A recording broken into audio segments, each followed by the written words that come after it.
ഹജ്ജ് കർമ്മത്തിന്റെ മൂന്നാം ദിനത്തിൽ തീർത്ഥാടകർ മിനായിൽ ജംറയ്ക്ക് നേരെയുള്ള കല്ലേറ് കർമ്മ വിശ്വാസികൾ നിർവഹിച്ചു.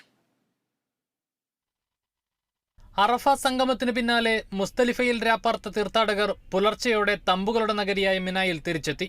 ഇതോടെയാണ് ജംറയിലെ ആദ്യ ദിനത്തിലെ കല്ലേറ് കർമ്മങ്ങൾ ആരംഭിച്ചത്. ദുൽഹിജ്ജ 10 ബലിപെരുന്നാൾ രാവിന്റെ അർദ്ധരാത്രി മുതലാണ് ജംറകളിലെ കല്ലേറ് നടത്തേണ്ട സമയം ആരംഭിക്കുന്നത്. ബലിപെരുന്നാളിന്റെ മൂന്നാം ദിനത്തെ സൂര്യാസ്തമയം വരെയാണ് കല്ലേറ് തുടരുക. മിനായിലെ സാത്താന്റെ പ്രതീകമായ ജംറയ്ക്ക് നേരെയാണ് കല്ലേറ്. 3 ജംറകളിൽ പ്രധാനപ്പെട്ട ജംറത്തുൽ അഖബയിൽ ആദ്യം കല്ലേറ് നടന്നു. അറഫ സംഗമം കഴിഞ്ഞു മടങ്ങുന്ന ഹാജിമാർ മുസ്തലിഫയിൽ നിന്ന് ശേഖരിക്കുന്ന കല്ലുകളാണ് കർമ്മത്തിന് ഉപയോഗിക്കുന്നത്.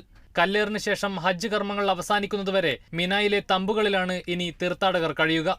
തിങ്കൾ ചൊവ്വ ദിവസങ്ങളിൽ തമ്പുകളിൽ താമസിച്ച് ഹാജിമാർ 3 ജംറകളിലെയും കല്ലേറ് കർമ്മം പൂർത്തിയാക്കും. കല്ലേറ് കർമ്മത്തിന് പിന്നാലെ ബലി നൽകുകയും മുടിയെടുക്കുകയും ചെയ്ത ശേഷം കാബയെ പ്രദക്ഷിണം വയ്ക്കുന്നതോടെയാണ് ചടങ്ങുകൾ പൂർത്തിയാവുക. 1.75 ലക്ഷം ഇന്ത്യൻ തീർത്ഥാടകരാണ് ഈ വർഷം ഹജ്ജ് നിർവഹിച്ചത്. മിനായിൽ ചികിത്സയിൽ കഴിഞ്ഞിരുന്ന 54 തീർത്ഥാടകർക്ക് അറഫ സംഗമത്തിൽ പങ്കെടുക്കാൻ പ്രത്യേക സൗകര്യമൊരുക്കിയതായി ഇന്ത്യൻ ഹജ്ജ് മിഷൻ അറിയിച്ചു. ഇവർക്കായി 24 ആംബുലൻസുകളും 2 ബസ്സുകളും സർവീസ് നടത്തി. 18 ലക്ഷത്തിലേറെ തീർത്ഥാടകരാണ് ഇന്നലെ അറഫയിൽ സംഗമിച്ചത്. News desk, Kerala Vision news.